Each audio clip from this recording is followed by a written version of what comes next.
గర్భం దాల్చిన సమయంలో కానీ డెలివరీ అయిన తర్వాత కానీ ఫిట్స్ వస్తే అవి ఎప్పటికీ తగ్గవా?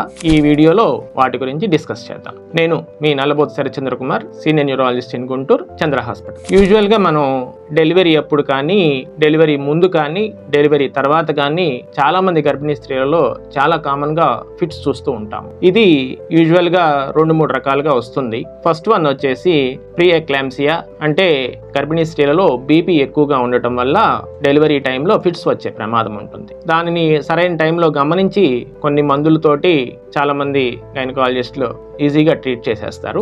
అది అంత ప్రమాదకరమైన కండిషన్ ఏమీ కాదు. ఫ్యూచర్ ప్రెగ్నెన్సీస్లో వచ్చే ప్రమాదం ఉంటుంది కాబట్టి ఆ నెక్స్ట్ ప్రెగ్నెన్సీ అప్పుడు కొన్ని చిట్కాలు చెప్తారు, వాటిని పాటిస్తే సరిపోతుంది. అట్లాగే ఇంకొక కండిషన్, డెలివరీ టైంలో డిహైడ్రేషన్ వల్ల కానీ, రక్తహీనత వల్ల కానీ మెదడులో సప్లై చేసే మన చెడు రక్తనాళాలు ఉంటాయి, వాటిల్లో బ్లాక్స్ వచ్చి సెరిబ్రల్ వీనస్ సైనస్ థ్రాంబోసిస్ అనే కండిషన్ వచ్చే ప్రమాదం ఉంటుంది. ఇది ఎందువల్ల వస్తుంది అంటే గర్భిణీ స్త్రీలలో రక్తము గడ్డగట్టే కొన్ని మూలకాలు ఉంటాయి, అవి చాలా తగ్గిపోతాయి అన్నమాట.